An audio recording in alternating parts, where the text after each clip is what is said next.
fight's not over. Stop the fight! People. Everybody, I come here for everybody. Kill everybody. I'm the champ. I'm the king. Kill everybody. Ah!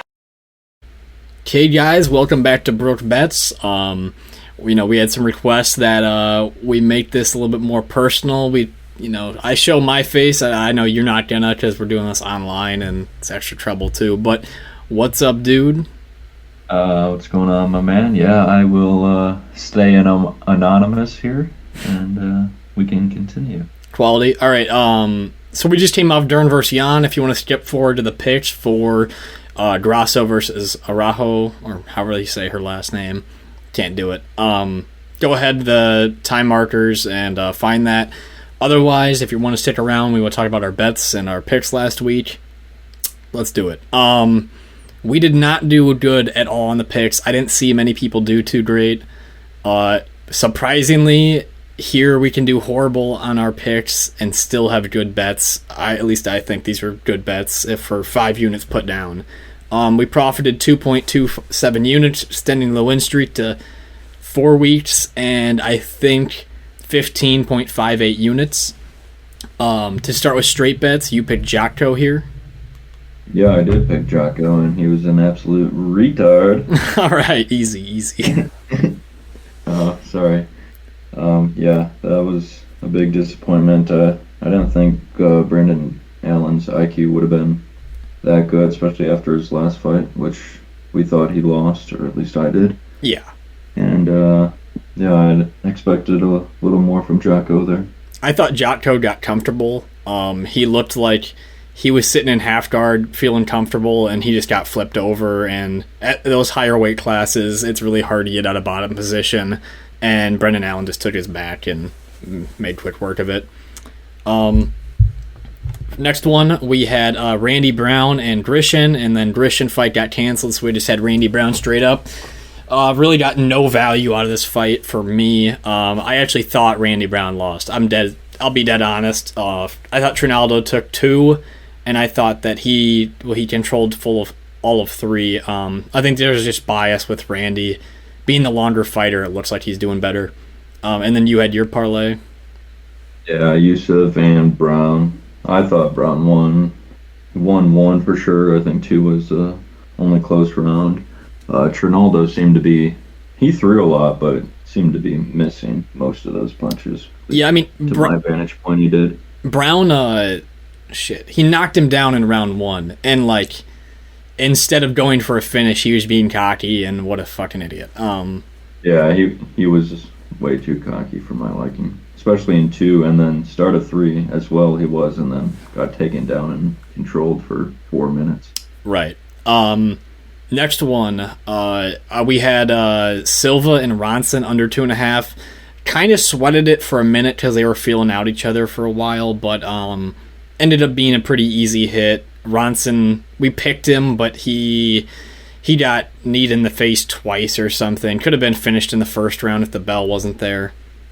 And then finally, good old Randy Costa, Mr. Unreliable, gets choked out with no hooks in, and Sadiq gets the finish there in 30 seconds. That was the easiest bet I hit for the most. Yeah, which it was a good thing you picked finish and not KO, because I think no one was really expecting a submission there, as it was plus 12,000, I think. On verdict, I picked submission, but that's just for points. Anyway, let's get into these picks. Okay, no one besides you. Let's get into these picks.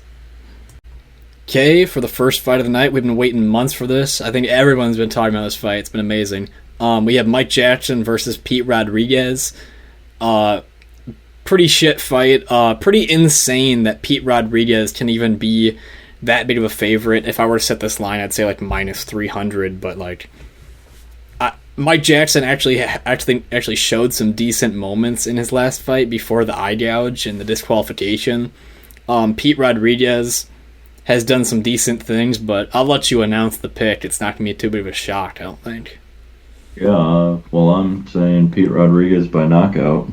I think that's his main path to victory, as all of his victories are by first round knockout. in his professional career. Right. And his only loss was a first-round knockout as well. So he got lost to Jack Della Maddalena, but you can't really take that against him, or put that against him. He's like a little bit smaller. Mike Jackson's tall. Mike Jackson in that last win. Dean Barry was just swinging for the fences the whole fight, really not doing anything effective. Hitting him still, but not as much. Mike Jackson has actually a kind of a decent like lean back dodge like Izzy has. I'm not gonna say he's Izzy, but it's similar. And he has some boxing stuff, but if he gets taken to the ground, it could be over real fast. Should be a pretty crap fight though.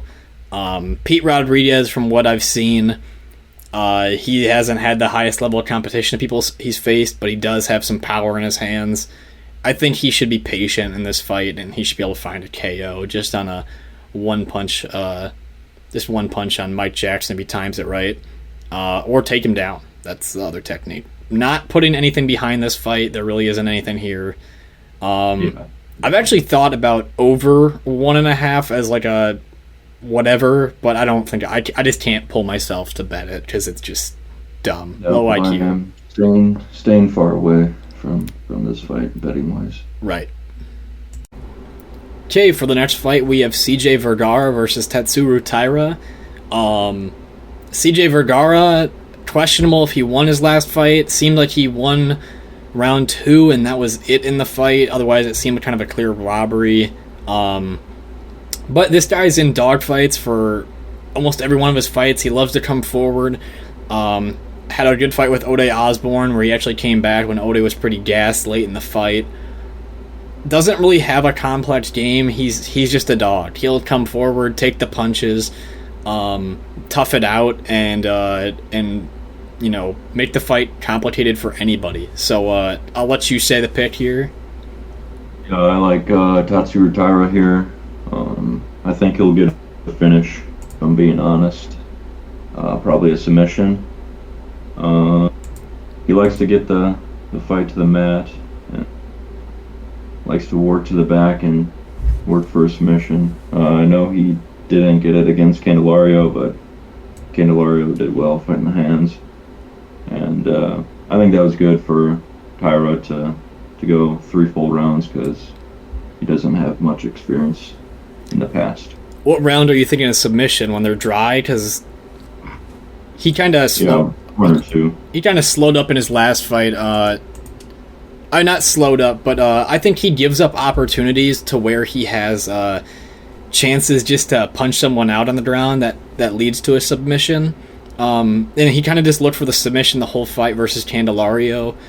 I do like his striking at range, and a thing that worries me is this small cage will take away that aspect of the game.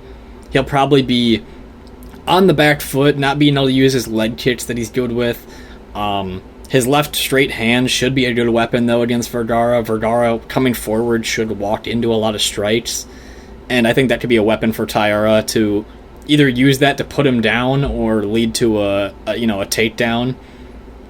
I do sweat this fight. I know you bet it. I don't judge you for betting this one at all. I think Taira is a good fighter, but I think this might be one that a lot of people will sweat if it goes past any submission point for Taira here. This isn't going to be a competitive fight.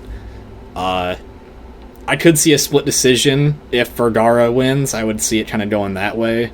But yeah, I could. I mean, with the scrambles on the ground, I still think Taira will be far superior. Hopefully. But yeah, I still agree here. Taira by submission is probably the right play. Okay, next fight we have here is Piera Rodriguez versus Sam Hughes. What do you think of these fighters? Yeah, I mean, Piera Rodriguez won her Contender Series fight and then fought Kay Hansen. And that was honestly a lot closer than it should have been. And you see Kay Hansen's not in the UFC anymore. In Hansen's previous fight, she got dominated by Jasmine Jezovic. I'll butcher that name, but you got it right almost. And Piera Rodriguez, she looked okay, but I mean that fight with Kay Hansen was a lot closer than it should have been. Right. Piera Rodriguez, I mean, this is the thing with a lot of women's grappling. They have horrible takedown defense, and some of them have offensive grappling. So, like, Piera Rodriguez, I think, is an example of that. She got taken down by Kay Hansen's horrible takedown attempts, and Sam Hughes, I don't know if she'll implement any grappling, but this girl is kind of a zombie when it comes to getting hit in the face.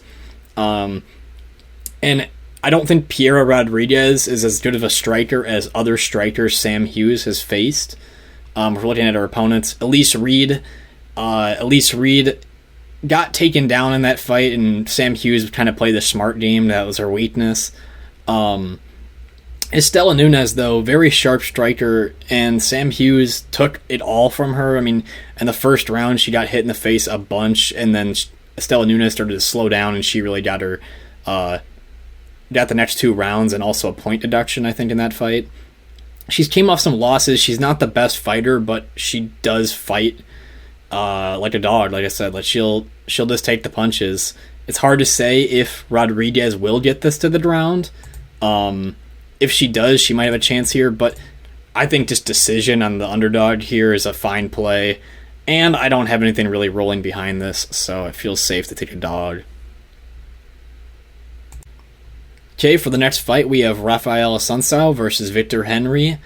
Victor Henry, incredible performance versus Ronnie Barcelos, and Assuncao on a bit of a losing streak here. What are your thoughts on the fight? Yeah, I got Victor Henry all day here. I put a bet on him with Tatsuro Taira together, parlayed. Victor Henry was a plus 380 underdog against Barcelos, and he won pretty clearly 30-27 in that fight and looked super impressive. So I really like his game, and I think he'll get the job done here as well. Yeah, Barcelos, I mean, just looked phenomenal in his last performance against Trevin Jones. He looked like he hurt Trevin Jones with almost every punch he hit him with. Victor Henry, on the other hand, ate every punch Barcelos had coming at him. And he's really good at ending combinations or finishing on the exchange. And I think that's a good attribute for these fighters, especially when he's able to roll punches really well to lead to his next counter. Yeah, he was very defensively sounded, rolling the punches. And, he's a little bit older, but I think that's his experience and his striking that's shown here. Assuncao, on the other hand, coming off 2 really bad knockouts. Obviously, it's been a little bit since he did get knocked out, but the Cody Garbrandt one was obviously bad, and Ricky Simone hits hard. But I have to imagine that this fight's going to be the same way. I think this is going to be a knockout. We just saw that Victor Henry versus the Barcelos fight hurt Barcelos multiple times, leading to a bunch of combinations of strikes that would have put a lot of fighters away. And in Assuncao here, I think leg kicks are his biggest hope for stopping Victor Henry and keeping a little bit of range and slowing him down. But even so, you gotta leave your chin open a lot of times when you throw those leg kicks. I'm gonna say round 2 knockout when this pace really gets picked up here, and I think Victor Henry's just gonna put a bunch of strikes together on the feet and finish him. Okay, next fight we have is Nick Maximov versus Jacob Malkoun. Nick Maximov getting choked out pretty fast, and Jacob Malkoun kind of got robbed in his last fight against Brendan Allen. But what do you think of both these guys? I mean, I probably could say the pick, but what do you think of these guys? Obviously, Maximov's last fight was not the best performance, getting choked out in a minute. So that I think a lot of people will be on the Malkoun side here, because he looked good against Brandon Allen, and then we just saw what Brandon Allen did, and then your recency bias with Maximov is seeing him getting choked out in a minute, but I still like Maximov here, and I think he'll get the job done. Right. I mean, I'm picking Maximov here as well. I think it's just an edge for him to get this fight. I do see that error that I missed for watching film for the previous fight. In his fight with Cody Brundage, I noticed a lot of his wrestling comes from just shooting straight down to his knees and kind of sitting in that Aljamain Sterling position. Has his arms around one person's leg, but his neck is sitting there to be grabbed. And Andre Petroski really took advantage of that, made it look pretty easy. I think Andre Petroski might actually, thinking about it, he might do that again if they ever did fight again. But I do see that gap in his game. Overall, I think Jacob Malkoun's the better pure wrestler. I think that Jacob Malkoun he controls hips a little bit better, and the fact that he was able to put down Brennan Allen a little bit easier than most people do was impressive. But in terms of who's threatening on the feet, Malkoun really doesn't get finishes on the feet at all. He's got a decent jab, doesn't really have much else. Maximov, on the other hand, has a pretty good left hand. A little bit slow, he's young, but I'm going to say that the younger fighter here improves and finds this win by decision. It's going to be a tough fight to play out, but my advice for this one is over 2.5 rounds. I think that's the play here. Malkoun doesn't get many finishes. Maximov really hasn't had a ton of submissions, it seems like, in his time in the UFC or on the Contender Series. It's going to decision. I like this spot here, so Nick Maximov by decision. Okay, on to our next fight. We have Mana Martinez versus Brandon Davis. Mana Martinez, we've seen him in the octagon, I believe, twice, yes. Beat Dueto Canetti in a close fight, but most recently against Ronnie Lawrence, wasn't able to stop the takedowns in that fight, although he had his moment late. His overall game, he likes to do a bunch of weird hand movement, like the stupid Romero, like doing this crap and moving his hands constantly around. He's doing a lot of that crap. I don't know if it's good or not. It's hard to judge his Ronnie Lawrence performance and put that against him because that dude was a way better wrestler than Brandon Davis is. But on Brandon Davis's side, I actually do like what I see, and I'm going to make a pick on him here. He's a little bit out of his prime. He took some time out of the UFC, fought some good fighters beforehand, and then took a little break from the UFC, and now he's back. But during his time there, you might have to remind me some of the names he's fought, but he's fought some good groups here. He's fought Randy Costa, and some other really good fighters, and I think his hands overall are going to be better here. He pumps the jab pretty well. His Contender Series performance was decent. I'm not saying he's the best fighter. His record doesn't say he's the best, but I do think that he's going to be able to outbox Mana Martinez here, and I'm just going to say to a decision because Mana Martinez seems to be pretty tough and durable, but also if he wants that grappling, he can always take it. Mana Martinez doesn't seem to sit on the ground and accept position, so it could be tiring for Davis to do that. But, yeah, I like him as a dog here. Yeah, Davis has lost to Zabit and Giga before, so right, that's it. Good competition. Exactly. And that was like 5 years ago or something. You know, he could be a completely reinvented fighter here. And Mana Martinez training with James Krause, hard to say what will happen. I don't know. We'll see. Brandon Davis, I'm going to say by decision. Okay, for the next fight, we have Misha Cirkunov versus Alonzo Menifield. What are your thoughts on this matchup? Yeah, I mean, I think this matchup is calling for an under bet here. I think Menifield will probably get a first-round knockout, and if not, I think Cirkunov has a chance to get a knockout in round 2. Yeah, I mean... or submission. Yeah, I'm thinking submission.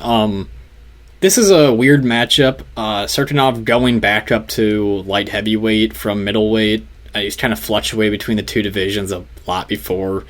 Menifield has a horrible gas tank. Even in his last fight against that garbage can, Askar Morozov, he looked exhausted after wrestling him, and when it came to the feet, he actually almost ate it like 2 or 3 strikes or kicks and dangerous punches. I don't really trust him at all. He's fought some trash fighters, and in all of his UFC wins, it seems like Ed Herman, Fabio Charant, and he's lost to seems like the better fighters of the division. Misha Cirkunov, on the other hand, on a horrible run. I really only see this fight as a Menifield first-round knockout, or I'm going to live bet Cirkunov from round 1 forward. Menifield slows down. If there's any grappling that starts, it's going to be Cirkunov's fight, I believe. As Menifield slowing down, and it'll lead to the better submission skills for Cirkunov here. And yeah, that's all I can really think about with this fight. I do have the under 1.5 rounds bet on this at plus 100. I like that spot, but I could always win my money back with a live bet as well if it goes past. Okay, for the next fight, we have Dusko Todorovic versus Jordan Wright. Both these guys have very similar careers in the UFC. They seem to be first round or bust, and the first round or bust as well in their losses. Chidi and Jokowani, Dusko Todorovic took him down. Actually had some decent moments until he stood up and got standing elbowed and got slept pretty good. His win against Maki Pitolo here really isn't that credible. I don't think Maki Pitolo is that great of a fighter. He did make it to a decision with Gregory Rodriguez. Absorbed a lot of punches there when Gregory Rodriguez slowed down. Couldn't stay away from the straight left hands of Punahele Soriano and just got chopped down. And a win against Daquan Townsend, I believe, and that was his UFC debut. I'm going to pick him here, though. I do think he gets a first-round knockout against the Beverly Hills Ninja and Jordan Wright. But like I said, very similar styles. Jordan Wright getting finished in his last fight, getting finished by Bruno Silva, getting finished by Buckley, beating Jamie Pickett, and honestly, a hilarious fight. If you want to watch that, it's pretty funny just because they're just both pretty trash, pretty great to watch. It was like watching that Denver and Colts game last night. And then beating Ike Villanueva, not much there. Overall, I think that Dusko really struggles to defend his own head. Doesn't really use his hands for defense. Loves to just pull his neck back, which I don't really like as a defensive technique up at those heavier weight classes. Gets caught on the chin, keeps his chin up in the air a lot. Jordan Wright, on the other hand, loves to just get in the clinch, hit people with the knees. Does have some power in his hands, but he's just so unreliable. I see him going down pretty early in this one. Under 1.5 is everyone's play, I'm sure, this week. You got any thoughts here? Under 1.5 is what I'm playing here. I think someone's got to be going to sleep here in round 1, and if not, early round 2. Exactly. Under 1.5. I think I got it at like minus 185 or something in a parlay. I looked back at it. It's gone up a lot more since then. It's 210 right now on DraftKings. Right. But should be a quick knockout for someone. Hopefully Todorovic, just for our picks. Okay, next fight we have is Askarov versus Brandon Royval. What's your pick here, or what are your thoughts on this fight? Pretty good matchup, I would say. I wouldn't mind seeing this for 5 rounds, honestly. I think Askar kind of gassed himself out in his last fight against Kaikar France, and then you saw in the 3rd round there, he struggled to get a takedown and didn't have enough in the gas tank, and Kaikar France edged out the decision there. But I like him to win this fight here. I think he should be the better wrestler and control Brandon Royval. Yeah, we've seen Brandon Royval get taken down by a lot of fighters before, and also I've seen his back getting taken up a lot, and with somebody like Askarov, who is like really good control, trips, I think this could even be a finish for Askarov by a rear naked choke. I think that's what I'll stick with here. I can see that. I just think he's going to be a little bit stronger. We've seen Royval choked out by Pantoja before. That was a really good fight. I rewatched all of their fights. Every single one of Brandon Royval's fights. If he's matching up against anyone in this division, it's like you said earlier. You just can't wait for the fights that he's in. like you were talking about the Kaikar France fight, he was on his back like the whole first round. I actually think that kind of got his legs tired. And I've noticed that Askarov really struggles in fights where he can't set the pace. And another example of that was against Brandon Moreno. Brandon Moreno set the pace more in that fight than Askarov could just do things at his own leisure. And more of his wins, you can kind of see that he controlled the pace and kept distance and then found his takedowns when that needed. But Kai did a really good job of pressuring him and not letting him control it. And that's a scary thing here when you're fighting Brandon Royval, a guy who doesn't let anyone breathe in a fight. His Matt Schnell fight, he did get knocked down before he did find the choke. A little bit nerve-wracking, but overall still a good performance. Does kind of what you expect him to. Like I said, he was choked out by Pantoja. Pantoja is also very strong. And Brandon Moreno's shoulder injury, nothing too much to take away from him there. But yeah, I mean, I think that this is going to be a very close fight. I have wrote down on our bet sheet Royval for a live bet because I do think Royval, if Askarov has trouble with all the scrambles and gets a little tired, that Royval could come back and find a knockout late in this fight. Yeah, Royval was able to submit Kaikar France. Oh, right. He took put him in a guillotine, right? Yeah, which is, I mean, you saw how hard it was. Askarov couldn't do it. I mean, we've seen an example too. I mean, Brandon Royval beat Rodrigo Bontorin, but in that fight he got controlled. I know Bontorin he got cut because he didn't make weight and he was just a big weight bully. But Askarov kind of holds that same controllability on Royval here. I'll stick with submission. I'm looking at the under 2.5 as well in this fight.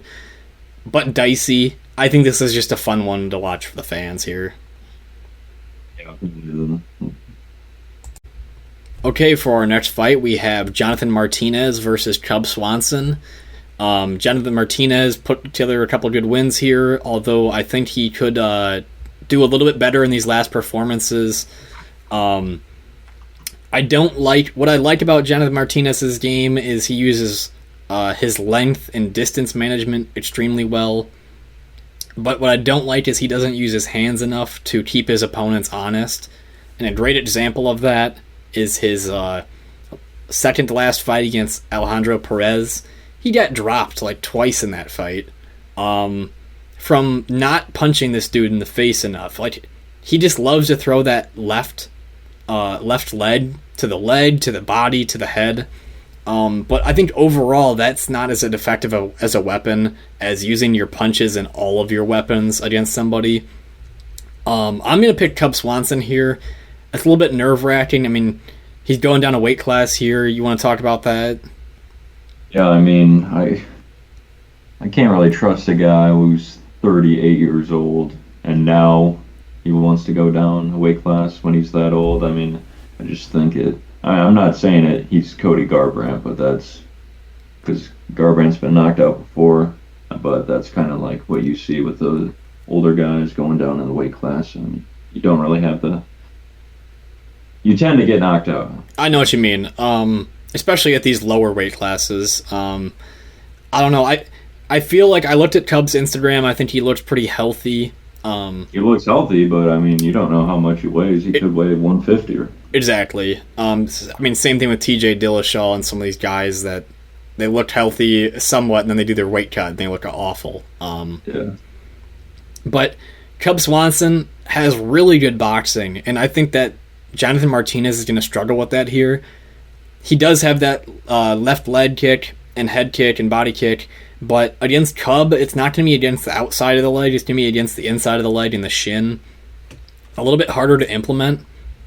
And I really think that this is a guy who should be putting people away in Jonathan Martinez. Like, I think that Jonathan should have put away Vince Morales, put away this guy. I mean, he should have been putting away a bunch of people. He did pretty well in his Davey Grant fight until that awkward power got him. Cub, on the other hand, he's looked pretty good. I mean, it's been a little bit since he's fought, but the Darren Elkins one was a pretty phenomenal knockout. I think Jonathan Martinez would do a similar thing to Darren Elkins, but The Diego one you can't really take away from him. Didn't really last too long. And the Daniel Pineda knockout was incredible. I think Cub's just a great fighter in this sport. I think he's got better hands here. And I think he's going to knock out Jonathan Martinez. I'm going to say round 2. After the feeling out process happens. In the small cage, with his footwork and pressure, I think he's going to catch Martinez on the chin here. Okay, to polish off the card, and for the main event, we have Alexa Grasso versus Viviane Araujo. Can't say that name again. I don't know if I'm saying it right. Alexa Grasso, I think it was back on the Blades Doctus card, made pretty quick work of Joanne Wood. I don't think people expected to be as fast as it was. I think everyone was betting on the over in that fight, if I remember correctly. Right. I think we might have lost on it. I don't really remember. Macy Barber beat her. She's on a bit of a run here. I do like her all-around game, and we're going to pick her here. Viviane Araujo, we watched that Andrea Lee fight. I picked Andrea Lee in that fight, but Andrea Lee showed poor fight IQ. She also broke her nose right away in the fight, it seemed like. Really was gushing blood out of her nose. She just pretty much out-rappled Andrea Lee. Andrea Lee was throwing head kicks in the third round when she was down and just got easy takedowns. Viviane got easy takedowns due to it. Wasn't really able to outstrike Caitlin Chukadian, but that's pretty standard for the flyweight division. She's a good fighter. She's really buff for her compared to most girls in this division. She's got dude shoulders. She's got boulder shoulders. Alexa Grasso, I think, is the more technically sound fighter here, though. I think she has better hands. She's younger here. She's got a really good one, too. If you're watching that maybe Macy Barber fight, Macy Barber walks into a lot of punches there. Seems to be able to stop the takedowns from the clinch, which is the main way a lot of these chicks get takedowns. I just like her overall to be a little bit better than Viviane Araujo here. I'm thinking just the distance. Yeah, I think the distance has to. Araujo hasn't shown that she's submittable really on the ground. I don't think she has a win or a loss by submission.